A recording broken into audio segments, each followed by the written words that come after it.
All right, Shalom. I'd like to start off by saying, Call Halayim La Yahweh, by Hashem Yahweh Shai, by Hashem Harakak Wadash, Ma'amah.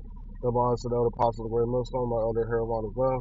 Salutations to the ocular pushing the truth to sincerity and truth. And peace and blessings to the men, women, and children that believe in the name of Yahweh by Hashem Yahweh Shai. I'm Khalaf Sa'am by Yashar from the lines of the Yashar camp. And this is like Lions Den spiritual hydration. And the topic, the name of this lesson is going to be, are we really prepared for what's to come? Meaning in Jacob's trouble. We all know we want to get to salvation, but right now we need to be fortifying our minds to be able to endure. You know, we have to build up the faith to be able to endure what the Lord is about to bring to this place, man. That's why He was telling us beforehand so we could prophesy and and get prepared. All right. Lord, wants the lesson to edify the certain purpose for the hopeful elect, the ones who truly believe in the name of Yahweh Shem Yahweh Shai. And I want to start out with Jeremiah, of course, chapter 30, verse 1. And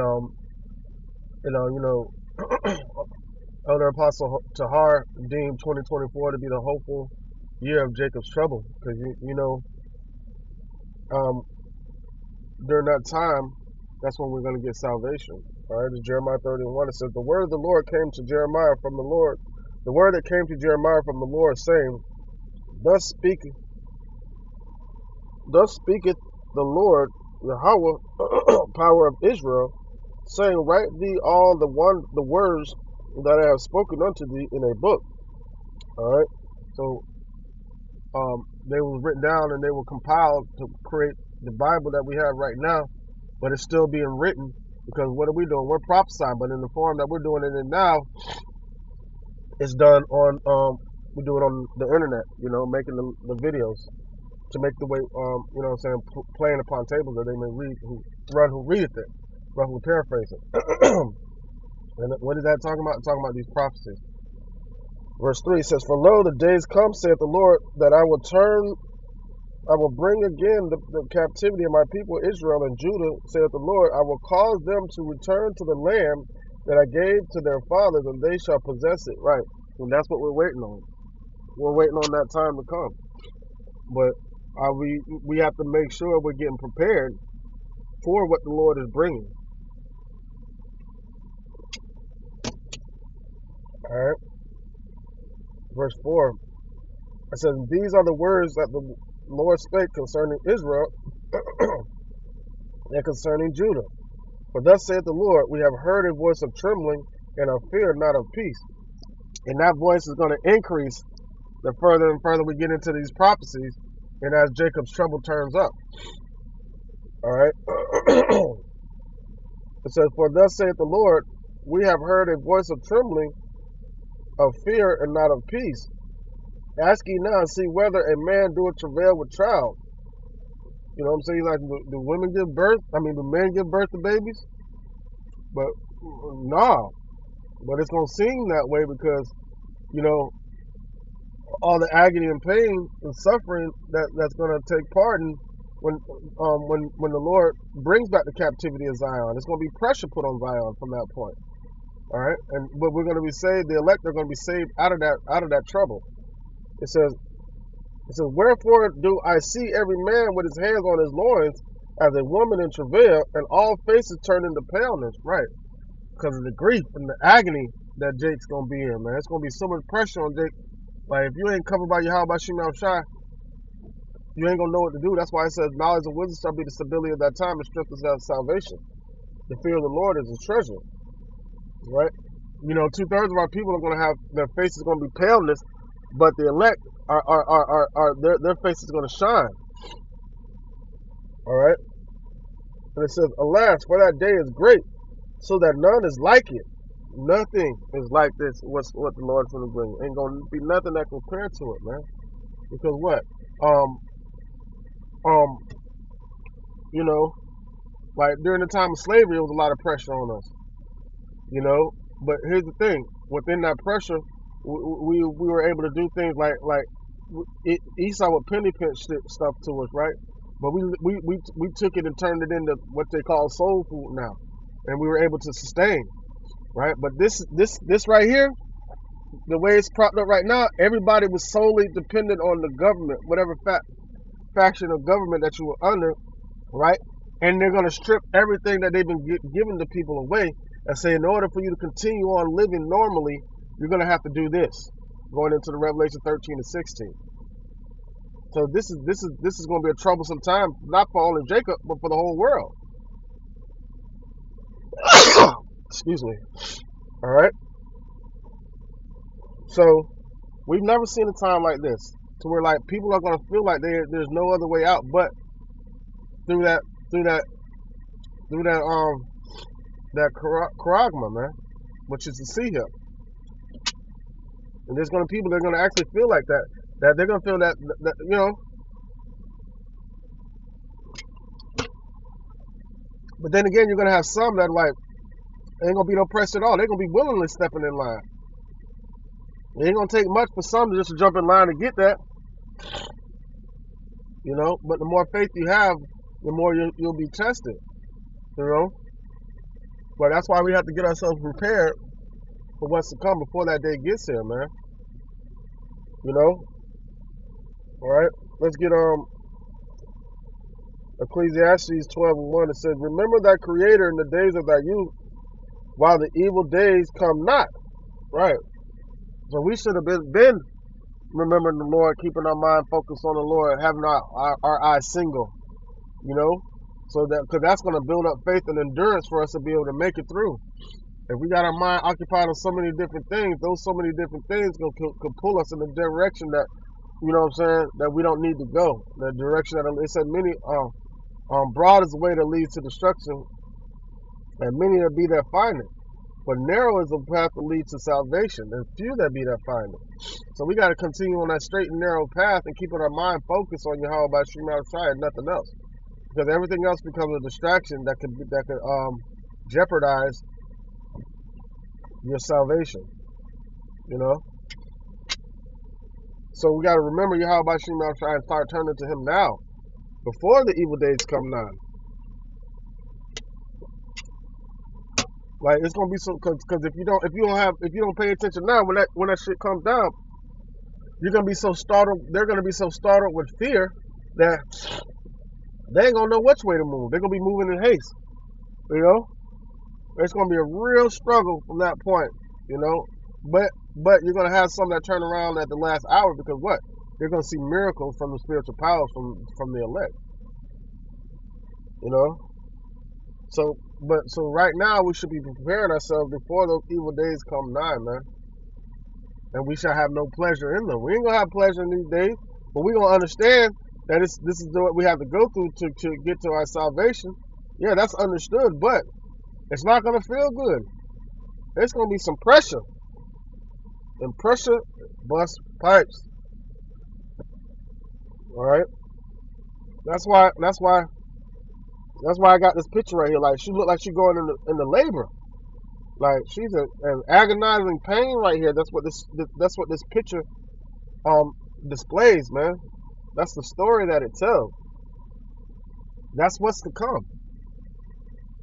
You're gonna see a lot of faces like that. You're gonna see men looking like that.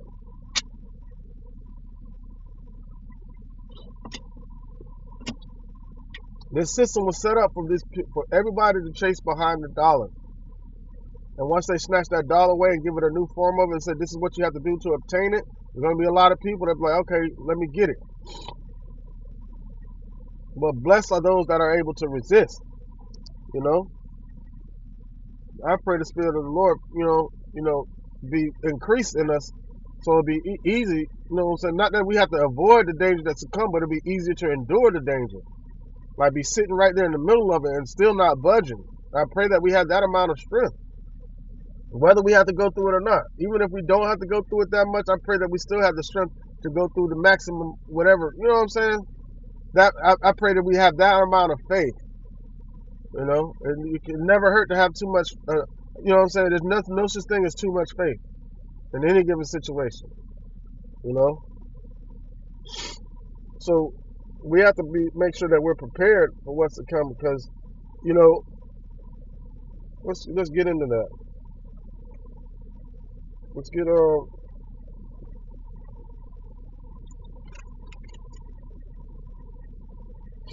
Second Ezra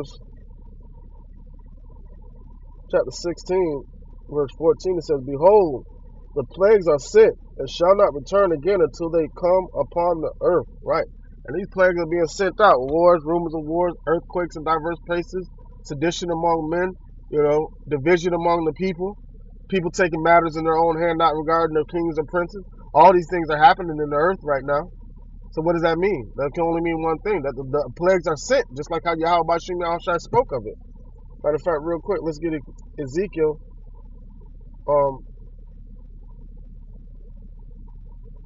12. I think it's 12 and 28.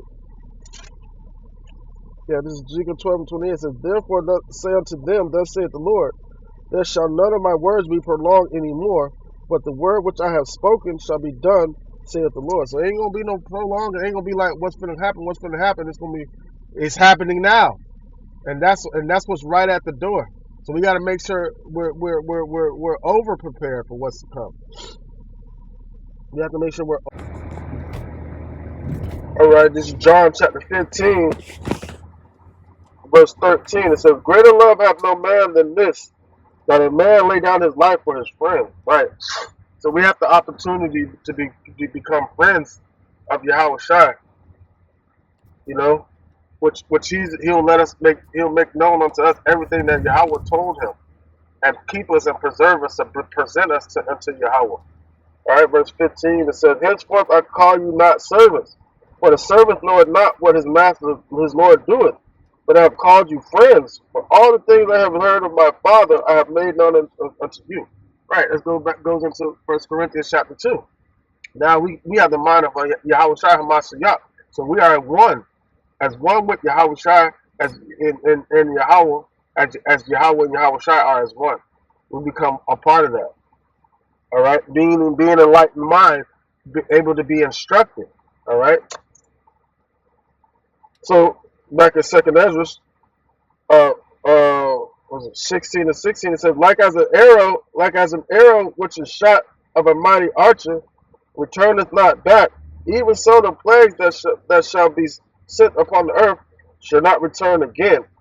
Right. It said, woe is me, who will deliver me in those days? Right. That was Ezra was talking to the angel Uriel, I think. Yahweh Shai was set up to deliver us in those days. As a matter of fact, let's get to it. Let's get Daniel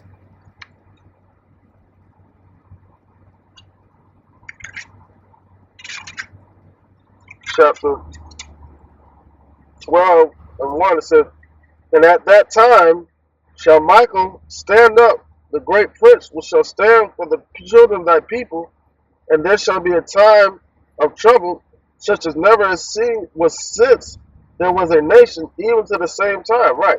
That's going back to Jacob's trouble. That's our deliverance. When we see Jacob's trouble upon the earth, we know we're going to be delivered at that time. It says, even at the same time, and at that time thy people shall be delivered, everyone that should be found written in the book. Right? So how do you become written in the book? You got to follow the instructions. You have to have the mind of Yahweh Bashim Yahushua, putting on the whole armor. All right? Let's get Ephesians 6 and 10. It says, "Finally, my brethren, be strong in the Lord and in the power of his might." All right? So be strong in the Lord. Don't be strong in the world. Don't be strong in money. Don't be strong in physicality. Don't be strong. Matter of fact, don't glory in none of those things. It's Jeremiah 9.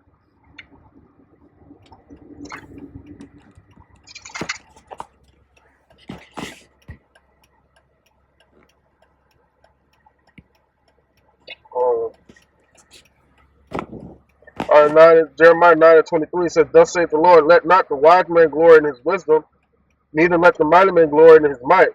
Let not the rich man glory in his riches. But let him that glorieth glory in this, that he understand and knoweth me, that I am the Lord, Yahweh Shem Shai, which exercise loving kindness, judgment, and righteousness in the earth. And for in these things I delight, saith Yahweh. All right, so that's what we that's what we put our glory in. All right, so within that we're able to be strong in the Lord and in the power of His might. Ephesians 6:11 says, "Put on the whole armor of Yahweh, that ye may be able to stand against the wiles of the devil." All the trickery that's going to come into play that to try to force people into transgression and becoming a part of the system. Verse 12 it says, "For we wrestle not against flesh and blood, but against principalities, against the darkness of this world, against spiritual wickedness in high places." Right, spiritual wickedness, man, works from the left hand side in high places. The authority, the Illuminati. It's going to be all types of things thrown at you to try to thrown at us to try to get us to to veer off course.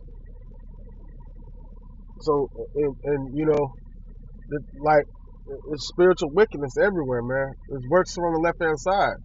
The prince of this world. So the earth is given into the hand of the wicked. That's who's running. That's who's running it right now. Ultimately, it's being ran by Yahweh Shem Shai, but He gave authority to the wicked just to show forth what wickedness is. All right. Verse 13 it says, "Wherefore take unto you the whole armor of Yahweh, that ye may be able to withstand in the evil day, and having done all to stand." Right, to stand still and be firm in the Lord and the power of His might. Not allowing anything to take your mind off of that. "Stand therefore, having your loins girt about with truth, and having on the breastplate of righteousness, and your feet shod with the preparation of the gospel of peace. Above all, taking the shield of faith, wherewith you shall be able to quench all the fiery darts of the wicked," man. All right. So you gotta be fully suited up and able to quench those darts, man. It says, "And take the helmet of salvation and the sword of the Spirit, which is the word of Yahweh." Right. We gotta keep our mind always on salvation, man. That's what our mind should stay occupied on, salvation. What do I need to do to reap salvation? It starts with, faith in Yahweh by Shem Yahushai. But we have to have that spirit within us, the word. That's going to increase our faith also. Verse 18, "Praying always with all prayer and supplication in the Spirit, and watching thereunto which all perseverance and supplication for all saints." We got to watch out for each other. We do work out our own salvation with fear and trembling, but we also watch out for each other. Make sure we stay on point. And those are the things that we need to do in preparation for what the Lord is about to bring to this earth, man. We got to continue to pray without ceasing.